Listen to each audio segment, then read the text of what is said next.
Muito boa noite, minha gente. Sejam bem-vindos a mais um Projeto EBD.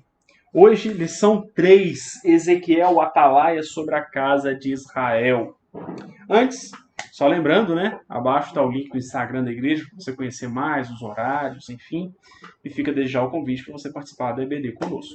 Né? Todo domingo, 8h30 da manhã, na sede. Vai lá no Instagram que você vai ter todas as informações lá, o endereço e tudo mais. Beleza? Para quem não nos conhece, meu nome é Marcelo, estou aqui com minha esposa Leila.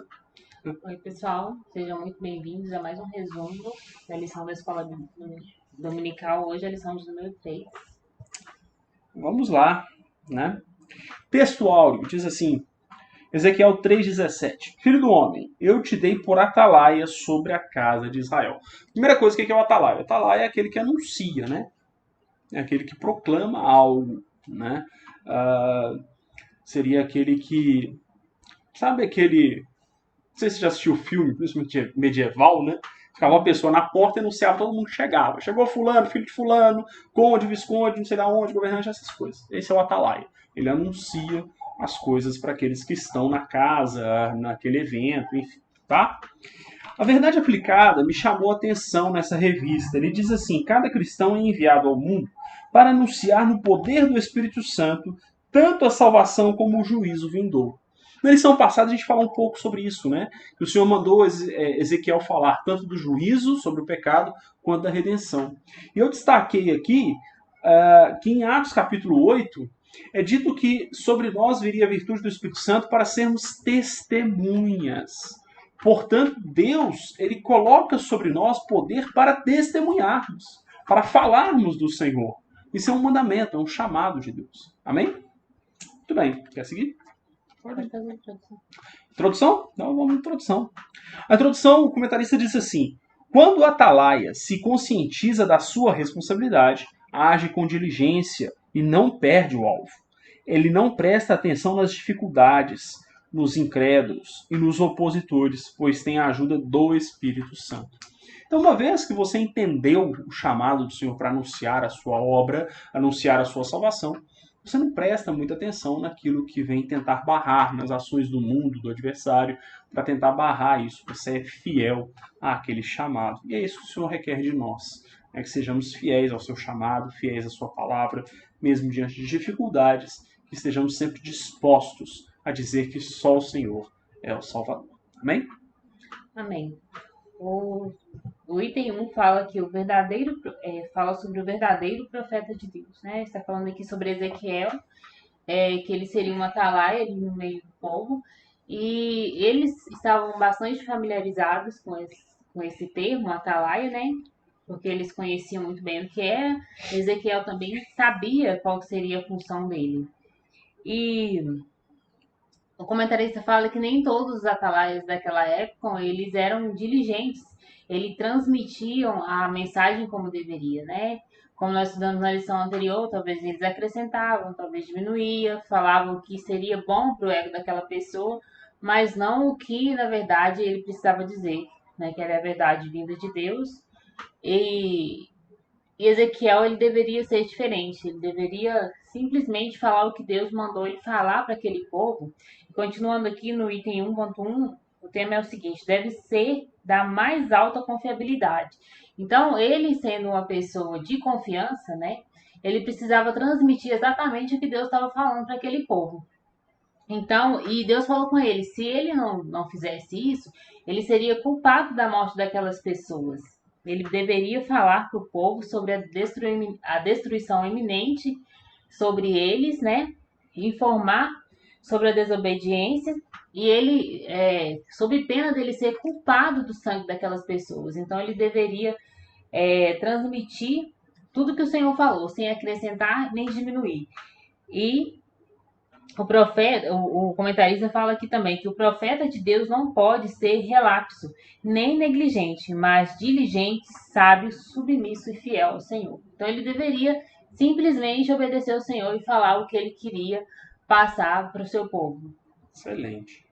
E aí o comentarista vai seguir dizendo no 1.2 e no 1.3 que o atalaia, né, aquele que anuncia, ele deve internalizar a palavra no tópico 1.2 e no subtópico 1.3 deve ser consciente da sua missão. E eu destacaria aqui o seguinte, ele começa dizendo que para aquele que anuncia é necessário ele ter a palavra, né? E é por isso que lá vai dizer que o Senhor manda, né, Ezequiel comer o rolo, né, o livro. E ele come e ele tem gosto de mel, né? Ou seja, você precisa se alimentar da palavra de Deus e ela precisa ser saborosa para você. Como que você vai anunciar algo que você não crê, que você não confia, que você não entende o valor daquilo? Não tem como. Então o Senhor requer de nós que formos anunciar a sua palavra, que tenhamos um compromisso com a sua palavra, que entendamos isso e entendamos os seus benefícios, o seu valor, tá? E aí nós precisamos estar conscientes da missão que temos de anunciar essa palavra, pois essa palavra é vida, é salvação, né? E ele destaca alguns textos que manda que nós preguemos, que manda que nós anunciemos. Ou seja, anunciar a palavra é um mandamento de Deus, é uma ordem de Deus, né? Cristo manda nós anunciarmos, né? A ordem de Jesus foi ide por todo mundo, pregar o evangelho a toda criatura. Então nós precisamos anunciar o evangelho. Para os entendidos aí, tem gente que fala que a tradução está errada, que não é ide, é indo. Né? Mas isso é bobagem, porque no grego não tem essas diferenças de gerúndio e tudo mais. Então seria uma locução verbal mais ou menos dizendo o seguinte, indo ide. Né? Ou seja, é a ideia de que para você ir, você tem que estar indo, entendeu? É uma ideia. Então, a ideia do... Então, é uma ideia... Como é que eu vou explicar? É um imperativo condicionado.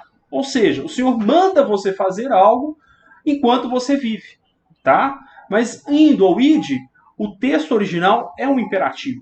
É isso que importa. Então, na hora de traduzir português, como no português não existe essa expressão indo, ide, né? A ideia do grego é essa. Você está vivendo e Deus manda no decorrer da sua vida você fazer algo.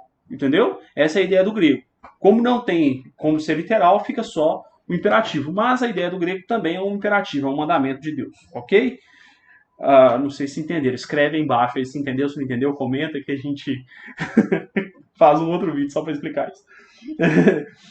Mas é interessante o outro texto que ele coloca, é de Timóteo, quando ele fala assim, pregues a palavra, enches a tempo e fora de tempo. Né? O que é isso, né? Pregar a tempo e fora de tempo? É quando você tiver oportunidade, quando você não tiver. Faça da sua vida uma pregação. Viva isso. Né? E quando alguém te questionar, você vai estar pronto a responder. Em algum momento que você precisar dar uma resposta bíblica ali, você vai saber. Vai estar preparado. Vai estar preparado. Porque né? ele falou com o profeta Ezequiel, coma o rolo. Exato. Nós somos os atalaias de hoje, então nós precisamos comer a palavra de Deus, nós precisamos entender ela. Né? Perfeito, perfeito. Fechou o que eu queria dizer. Isso que é a esposa, tá vendo? Vamos lá, item 2. Deus não tem prazer na morte do ímpio. O prazer de Deus é que todos, né, se arrependam e sejam salvos. O comentarista fala assim, que todos se arrependam e busquem o perdão de seus pecados. A morte do homem sem Deus é uma catástrofe, não é o desejo do Senhor, né? O desejo do Senhor é que todos mesmos se convertam, né, e entendam ali o propósito da salvação. No 2.1 fala o seguinte, o julgamento de Deus é reto e justo. Independente de Deus querer que todos sejam salvos, ele é justo, né? Se a pessoa está no pecado e quer continuar nele, né, a palavra já diz qual é o final. Então, Deus, independente dele ser amor, ele é justo também. Se a pessoa quer aquele caminho, Deus vai deixar ele seguir aquele caminho. E o comentarista fala aqui uma coisa interessante, que é o seguinte, o Senhor é conhecido pela sua justiça, que pode ser definida como a conformidade de Deus com sua lei moral e espiritual, a harmonia da natureza divina com sua santidade, como descrito pelo pastor Ezequias Soares. Assim o Senhor Deus é íntegro, não faz acepção de pessoas, seja para castigo ou premiação. Então, independente de Deus amar e querer que todos sejam salvos, ele vai ser justo. Se a pessoa não quis ser salva, né? Se ela não buscou o caminho do arrependimento, ele já tem o fim dele, que é a morte. No 2.2, ele continua tratando esse assunto, dizendo assim, olha, a justiça do justo não o fará escapar no dia da sua prevaricação. Mas Jesus, ele diz assim, sem querer criticar o comentarista, né, mas já fazendo um contraponto aqui, Jesus diz que não há um justo, um só sequer, pois Cristo é o justo. O que nós temos que entender é que os nossos atos, ainda que bons, ainda que caridosos, ainda que amorosos, não servem para a salvação. A salvação foi conquistada por Cristo na cruz. Portanto, não tem nada que façamos que nos coloque como bons diante de Deus. Portanto, precisamos desesperadamente da misericórdia do Senhor Jesus. Amém? Só a justiça dele é que nos salva. Amém? E por fim, gente, o comentarista ele vai trabalhar a responsabilidade da igreja nesse tópico, no 2.3. E ele vai dizer o seguinte, que nós como igreja não podemos ser negligentes. E ele chama de negligência o seguinte, vou ler o que ele fala, né? Ser negligente é acomodar-se diante das conveniências e se acovardar, não proclamando a verdade, com medo de represálias ou algum dano. É o que a gente falava até nas lições anteriores, né? Pessoas, pregadores, que pregam para massagear o ego e tudo mais. Né? Aí eu me lembro de Romanos capítulo 12, que diz que nós não podemos nos conformar com o mundo, tomar a forma do mundo.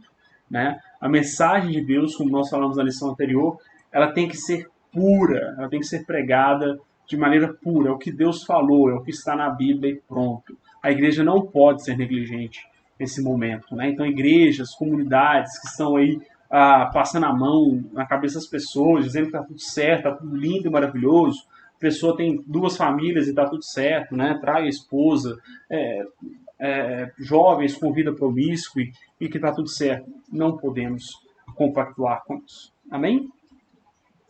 Amém. 3. Muitos são ouvintes, mas não praticantes, né? Ele vai falar aqui que nós precisamos ouvir e praticar, né? E o pessoal, as pessoas ali ouviam muito, ouviam os atalaias que eles conheciam, ouviam Ezequiel, mas não colocavam em prática. O 3.1 fala, Deus abomina a presunção. O que eles achavam? Eles eram descendentes de Abraão e eles achavam que a terra já era deles e que eles não precisavam fazer nada, né? Que estava tudo garantido. Eles tinham essa presunção. E o autor, ele fala aqui que eles fala assim, o próprio Senhor Jesus revelou que o fato de uma pessoa declarar Senhor, Senhor e usar o nome de Jesus para profetizar, expulsar demônios e fazer maravilhas, não a libera de praticar a iniquidade, descumprindo a vontade de Deus. Então, as pessoas que se sentem muito cristãs, né, entendedores da palavra, mas não praticam, né, elas vão ser julgadas juntamente as pessoas que não procuraram a salvação, que não, né, desprezaram a salvação, porque elas falam de Jesus, mas não entendem, não praticam, e no último dia eles, né, irão para... Jesus vai falar que não conhece eles. E o povo de Israel também se sentia assim, escolhidos, né? Eles sentiam o povo escolhido e achavam que tinham superiores, né? Se sentiam superiores e que já estava tudo garantido. Esse tema foi trabalhado na carta aos Efésios, né? Quando Paulo fala que foi reconciliado, um pouco só. Não sei se você quem quiser, volta lá. As aulas estão aí, tanto no canal da igreja quanto no nosso. Então ele continua dizendo aqui que o povo no tempo de Ezequiel desprezou a relevância de viver de acordo com a vontade de Deus. Né? Então nós precisamos entender a palavra, praticar e não só fingir que somos cristãos, né? Que estamos ali numa rotina, vamos ali, cantamos, lemos a palavra, mas na realidade é só aquela maquiagem ali, não tem uma profundidade, não entendeu realmente o que Deus quer falar para nós, não vive, né, a palavra e virou uma rotina na vida dele, né, na verdade. Exato. Então nós precisamos entender e praticar a palavra para não cairmos no mesmo erro que o povo de Israel caiu. Perfeito. O 3.2, ele vai falar da consequência disso. Né? Enquanto o povo se achava salvo, filho de Abraão e tal, eles passavam a ser ouvintes e não obedientes. Né? É o título, né? Ouvintes, mas não obedientes. E esse problema, ele é tão sério ali na vida de Israel que isso vai perdurar até os tempos de Paulo. né? Essa turma que se achava filho de Abraão e com isso estava tudo certo, né? Outros que eram legalistas achavam, não, eu faço, então tá tudo certo, foi o que a Adela comentou, não, eu sou cristão, tal, tô salvo, achava que estava cumprindo ali, mas não se curvava a Deus, né? Paulo ele enfrenta isso. Ele enfrenta dois tipos de problemas, né, principalmente na carta aos Romanos, que eram os nominalistas e os legalistas. Os nominalistas era exatamente esse: nós somos o povo escolhido, sou filho de Abraão, tenho o nome, sou descendente de Abraão, pronto, estou salvo, está carimbado meu passaporte para o céu, não preciso fazer nada. Posso, inclusive, viver dissolutamente. Né, sou superior às nações, né, a nação de Israel é superior às outras e tal. Né, os legalistas aqui, não, eu cumpro aqui os rituais e está tudo certo. Mas não é isso que Deus está ensinando, né? Deus quer que você se entregue realmente a Deus, que você vá ao culto, que você leia a Bíblia, porque você tem um coração inclinado a Deus e reconhece o sacrifício de Jesus, né? Reconhece a sua necessidade, como nós falamos na lição anterior, tá? E aí esse povo agora, o comentarista vai dizer que ouvir Ezequiel era um passatempo. Ezequiel era um passatempo, era uma diversão, era uma brincadeira, era Assim como muitas pessoas vão na igreja porque é um lugar que ele encontra os amigos, por ele social. conversa ali, Exatamente. ele coloca, né, ele Exato. marca um encontro com os amigos, gosta dos louvores, às vezes, gosta de escutar a banda de música tocar. Perfeito. E esqueceu qual é o propósito realmente de ir ali, né? Exatamente. Nós não estamos defendendo aquela ideia de que nós temos que rejeitar a dimensão social da igreja. Não, pelo contrário, a igreja tem uma dimensão social. Exato. Você Não tem é o principal. O problema é reduzir a igreja a isso. Esse é o problema. Né? É claro que você vai fazer amigos na igreja, você vai ter um ciclo ali de amizade mais íntimo, enfim, essas coisas, é óbvio. Não tem problema, isso não é, isso é saudável, inclusive.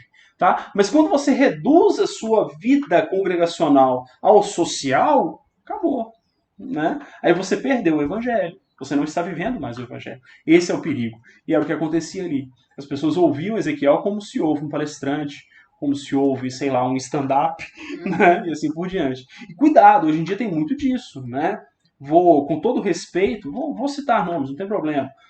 O pastor Cláudio Duarte, por exemplo. Eu creio que ele é usado por Deus, mas muitas pessoas estão ouvindo ele simplesmente para ouvir piada. Cuidado, tá? Se você quer ouvir, ótimo, dá risada, legal. Mas entenda a mensagem, que ele está falando coisa séria ali. Né? Eu vejo muito na internet, que às vezes eu assisto ele, porque eu assisto, tá? Então se o pastor Cláudio Duarte vir aqui, não é nenhuma crítica, nenhuma ofensa não, tá? Né? Então, por exemplo, mas é um alerta às pessoas que estão ouvindo, como eu também ouço. Tá? E eu vejo vídeos na internet, cortes, que nem tá no canal dele, são outras pessoas que fazem e colocam, para morrer de rir. E aí? Tá? Então tenham cuidado com isso. Tá? Não tem problema, são mensagens boas, são reflexões muito boas, ele leva com bom humor, né, dá uma certa leveza, é importante. Mas cuidado como você está recebendo isso, como você está vendo isso. Talvez você possa estar se distanciando do evangelho, porque você não está buscando uma vida congregacional, uma vida aos pés do Senhor, uma vida de ouvir a mensagem por completo, entendeu? Ou seja, só ouvir Cláudio Duarte ou qualquer outro pregador na sua casa, isso não é evangelho, tá? Tenha cuidado com isso. Bom? Pode seguir. 3.3. O ímpio que não se converter morrerá nos seus delitos. O 3.3 vai falar que se a pessoa não se arrepende, né? Porque Deus dá sempre uma oportunidade para que nós possamos nos arrepender dos nossos erros, né? E às vezes nós achamos que não estamos errados, Deus mostra alguém, Deus usa alguém para mostrar sobre aquele erro, né? Ele nos dá uma chance. Ou às vezes a gente até calejou também, isso aí acho que não faz diferença nenhuma não, mas Deus ele sempre mostra a pessoa que ele precisa se arrepender. E se ela não se arrepender, ela vai morrer naquele pecado. O comentarista fala aqui, se o profeta deixasse de advertir os ímpios, ele seria responsabilizado pela morte deles. Então, o profeta Ezequiel, ele precisava falar para aquelas pessoas, né, qual que era o erro deles, mostrar que eles precisavam se arrepender para que eles fossem salvos. Isso, porque senão ele seria responsabilizado por aqueles erros, né? E para encerrar, o comentarista conclui assim: a trombeta soará no momento, no abrir e fechar de olhos, mas o povo precisa ser avisado acerca desse som. Nós fomos constituídos como atalaias sobre o mundo e cabe a cada um exercer seu papel antes que seja tarde demais. Então nós, né, precisamos fazer assim como Ezequiel fazia ali com o povo de Israel. Nós somos os atalaios desse tempo, né? Nós devemos anunciar a salvação, a verdade, para que essas pessoas possam se arrepender, né, nos dias de hoje. Amém. Muito obrigado, né, você que assistiu. Nós, como igreja, possamos aí anunciar a palavra de Deus com diligência, com compromisso. Fica aqui o nosso muito obrigado a vocês, muito obrigado aos nossos pastores, pastor Cláudio Júnior, pastora Jaqueline, nosso muito obrigado à superintendência da Escola Bíblica, a todos os irmãos que sempre aqui estão conosco, orando, nos apoiando. Fica o nosso muito obrigado. Até Amém? o próximo vídeo. Até o próximo. Que Deus abençoe a todos.